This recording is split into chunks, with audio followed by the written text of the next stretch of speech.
Hi, it's me today on Reading with Joan. Guess what? I'm the only one here, but I've got a lot of friends. My friends are all around me. You're one of them, and I've got my friends around. But before we go on, one of my friends is really upset. Timmy, what are you upset about? Timmy is very upset.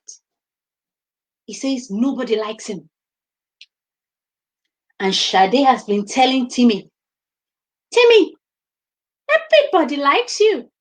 Don't think nobody likes you. Should I tell him? Timmy says, you don't understand, Shade. Nobody likes me. It doesn't matter. Now, that's the story for today. Our first story is called No Matter What. Shade is trying to tell Timmy, it doesn't matter. Do you agree with Shade? Why don't we go on a journey as we listen to the story, No Matter What? Timmy, do you want to sit down and listen to No Matter What? Shade, do you want to sit down and listen to No Matter What? Kids at home, do you want to sit down and listen to No Matter What? Because I'm just going to get it on right now, and then we would hear No Matter What.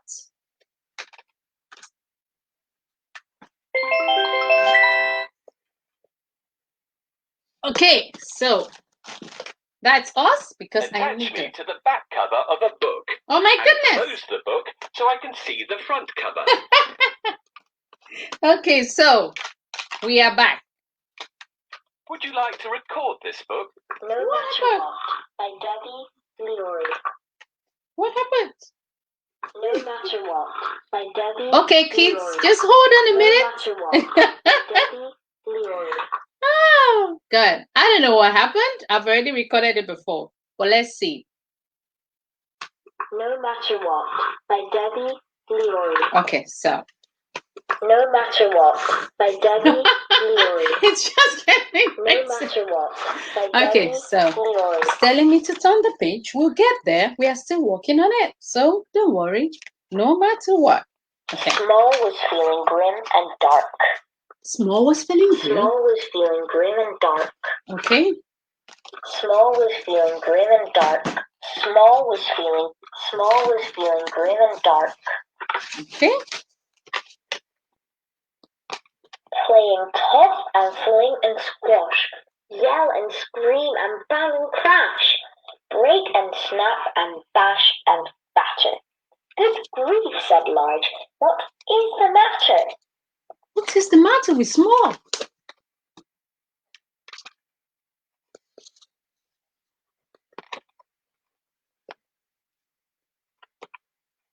What's wrong? Small said, I'm a grim and grumpy little Small, and nobody loves me at all. Oh, Small, said Large, grumpy or not, I'll always love you, no matter what. Grumpy or not, I'll always love you, no Small matter what. said, if I was a grizzly bear, would you still love me? Would you care? Of course, said Large, bear or not, I'll always love you, no matter what. Okay, let's see. Large said, I'd hug you, Small said, but if I turned into a bug, would you still love me and give me a hug?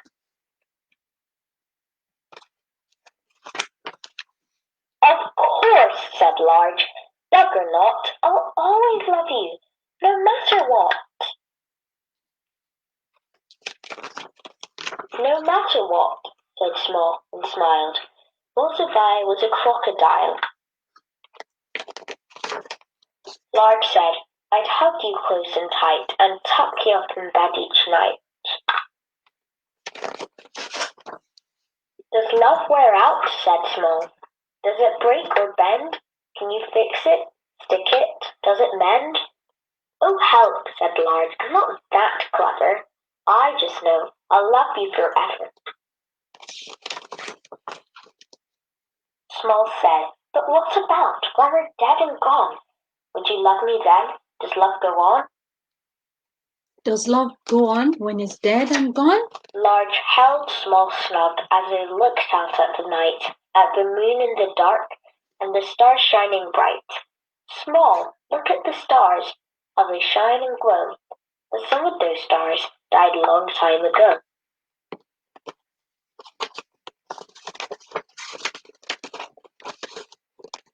Still they shine in the evening skies. Love, like starlight, never dies. Good lesson. So, Timmy, have you heard what Shadi said? Timmy, have you heard what Shadi said? Love never dies. And you know what? It doesn't matter how you feel. It doesn't matter how you look. It doesn't matter whether you're grumpy, upset, like small, or whether you are a Gruffalo, or whether you are dead or alive. Someone always loves you. Can you tell me who loves you? I think your mom and dad does. Who else loves you? Your uncles and your aunties does. Who else love you? Yourself. So kids, the first person to love you is you. So Timmy, the first person to love you is you. You don't wait for someone to love you. You love yourself first, and always remember, mom and dad loves you. Thank you for that. Always remember, mom and dad loves you. Shade, thank you for letting Timmy know. Timmy, thank you. So kids at home, just like Timmy, understands today that he's so much loved. Remember, you are loved and you are always loved, but love starts from yourself because nobody can love you like you. So if you don't love yourself, we have a problem. But I just want to tell you, I love you too. Right here in Reading with June, we love all of you because you are kids. Okay, so while we go on, I would like little J and small j to play us a song, something to remind us about the love we share. While they're getting ready, kids, can you get ready and hear the special little song? Although they are not going to appear, they say they're not going to appear. I can see their head showing somewhere. But they'll be playing right while you listen. Okay, come on, girls.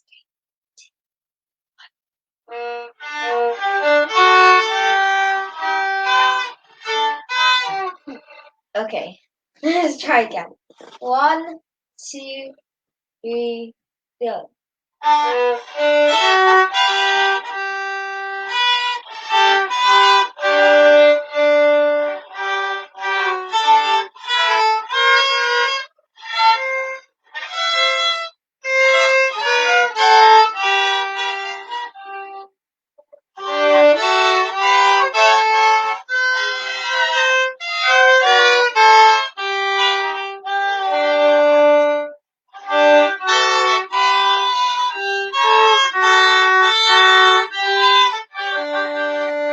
Did you hear little J and small j say the same thing?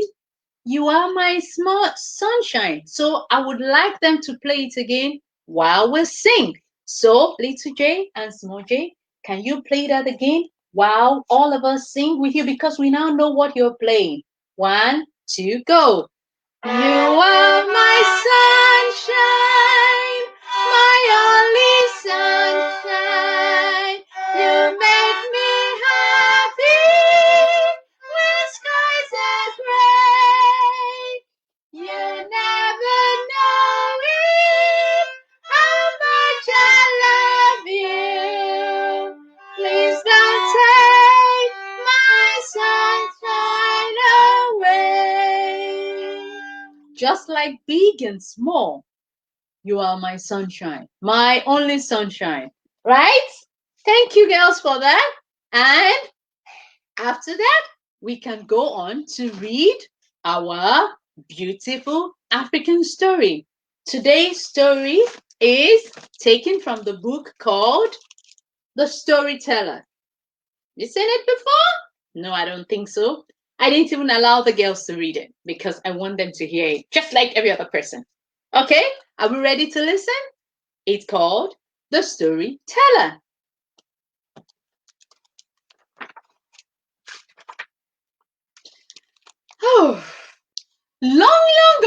Whoa! In a pell around a grain of sand, a fertile kingdom of Morocco formed near the edge of a great dry savanna. It had fountains of cool, delicious water to quench the dangerous thirst of the desert, and storytellers to bring the people together. But as the kingdom grew and life became easier, the people forgot their fear of the desert. Soon, they forgot the fountains and the storytellers too. One by one, the voice of the storytellers were drowned out by silence, by age, and one by one, the fountains dried up. As the last fountain dried up, far away in the desert, a great wind began to stir. Can you see the great wind? It began to stir. Woo! Woo! Woo! Can you make the sound of the wind into your mouth? Woo! Good, kids. At that same moment, in the hot, dry south of a kingdom, a thirsty young boy made his way through the clamor and smoke of a great square to look for drink, but no one had any water to give him. Shame, when you're thirsty and nobody to give you water. It's really bad. Our fountains have all dried up, the last story water teller said. But here, take one of my brass cup. If you find water, you can drink and share it with others. Let's see what the young man did. As the boy walked home, a voice called out to him, "My boy, are you looking for something to drink? Do you want to see the image of the person that came out? My boy, do you want to look for something to drink?" The withered old man was perched at the edge of a dry fountain. "The fountain doesn't have any water," the boy said. The man's face cracked like dry mud to reveal a toothless grill. "Sit down, my boy, and your thirst shall be quenched." The old man's voice rumbled like a spring from a deep within the earth, and he began. "Not long ago, there was a terrible drought in the nearby villages. All the rivers and streams ran dry, yet one family had enough and they shared with anyone who asked. At first, the neighbors were grateful, but soon they became suspicious and greedy. One cunning neighbor decided to sneak on a young sister into the family house to learn their secret. There, she met a blind woman. This was the blind woman. Can you see the blind woman? That's the blind woman. Pretending to be the mother's granddaughter, she asked in a sweet voice, "Wouldn't you please tell me why we always have water?" The blind woman laughed in a gravely laugh. "Our family has never been in want of water, thanks to the great blue bird that flies in our courtyard. I was given the bird by my mother, and she by her, and so on, back 1,000 years. And for 1,000 years, the glittering bird has flown and found us water, no matter how dry the land becomes. But where does the bed comes from? The blind woman smiled and said, Ha! Well, that's the story for another day. As the old man uttered this word, the boy discovered that his brass cup was full of cool water. Wow! He gasped up at the storyteller. But what about the bird? He asked. Come back tomorrow. I will tell you the story of a glorious blue water bird. The boy gasped down the water and rushed home. Look at the boy and the water. Can you see the boy and the water? He drank it quickly and he went home. Far away in the desert, the wind screwed into an enormous sandstorm.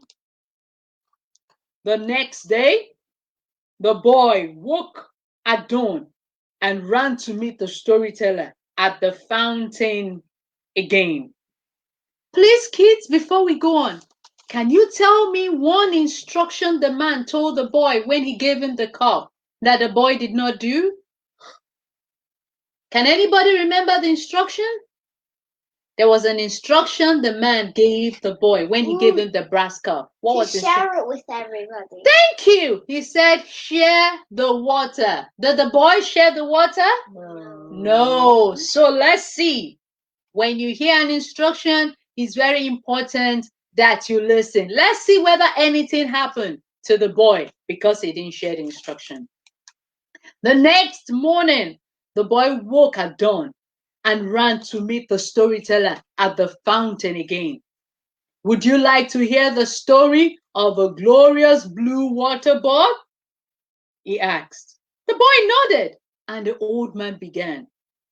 The next day, the little girl stuck in and asked the blind woman again, where did the bird come from? Ah, yes, many years ago, my great-great-grandmother was a carpenter weaver.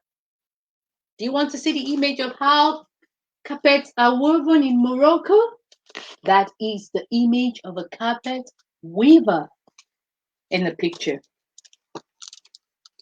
Our village again had a terrible drought. The people had to travel far to find water. One day, a very old woman walked into the weaver's house with a bundle wrapped in clothes. My dear, are you thirsty? She asked. Oh, yes, the weaver replied. We haven't had a drop in our whole village. The old woman smiled and unwrapped her bundle to reveal a sparrow of the most beautiful shimmering blue yard. I was once a weaver as well, she said, but I've gone old and I cannot trust my hands. Please take this yard and create something for the people to hope for, and I promise your quench will be test. Your test will be quenched. Your quench will be test. What am I reading? Your test will be quenched. Where did you come by this beautiful yard?